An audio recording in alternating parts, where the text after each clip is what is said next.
Voilà, je vous laisse retourner sur votre cours, vous y connecter, et puis la chose qu'on va essayer de faire là dans ce tutoriel, c'est d'abord gérer un peu les sections. C'est possible pour vous là qu'il y ait jusqu'à 10 sections, peut-être que vous en voulez moins, et puis rajouter juste des fichiers.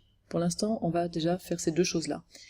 Donc première chose à faire, et c'est presque un réflexe quand vous êtes éditeur d'un site sur Moodle, d'un cours sur Moodle, c'est d'aller cliquer sur Edit On. Donc je vous laisse aller sur Edit On, et vous voyez qu'il y a des menus qui apparaissent. Alors, il y a des crayons qui apparaissent qui vous permettent de modifier le nom des ressources ou des sections qui sont déjà existantes, et puis vous avez dans chaque section des menus déroulants qui vous permettent de rajouter des ressources ou bien des activités.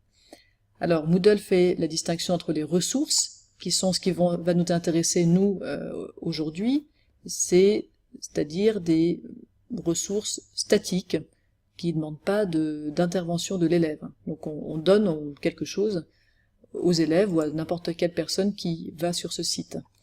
Tandis que les activités sont réservées à ce qui est bidirectionnel, c'est-à-dire où on demande à l'élève d'avoir une action sur l'activité, donc typiquement les forums, les quiz, etc. Et donc ça nécessite que l'élève soit connecté. Donc ça sera pour d'autres modules. Pour l'instant, donc nous on va se focaliser sur rajouter des ressources et puis gérer les sections.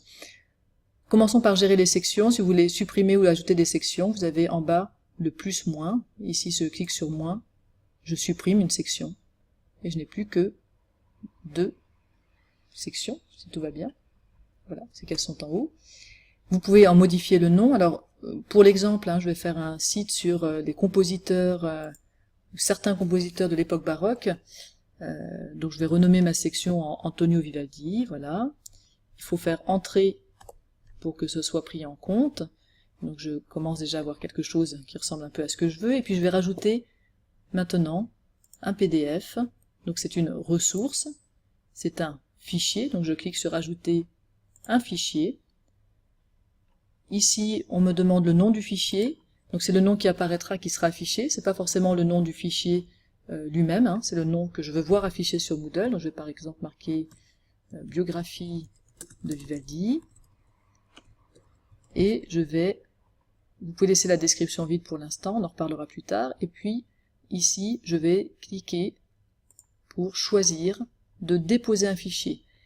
Il y a d'autres manières de déposer des fichiers, vous voyez ici, déposer un fichier, c'est quand on veut mettre un fichier qui est sur notre disque dur, ou sur notre clé USB, et le mettre sur Moodle. Ici, ce sera pour, si vous avez des fichiers qui sont déjà quelque part sur Moodle, les récupérer. Donc pour l'instant, on dépose un fichier, on part de rien, qui vient de notre disque dur. Je vais cliquer sur Parcourir. Je vous laisse regarder dans l'arborescence de vos fichiers, trouver le fichier qui vous intéresse, et moi, donc, je vais mettre ce PDF sur la vie de Vivaldi. Je clique sur Déposer ce fichier.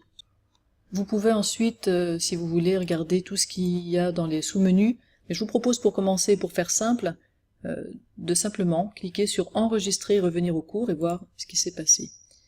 Et dans votre rubrique, qui s'appelle Vivaldi, vous avez maintenant le fichier PDF biographie de Vivaldi.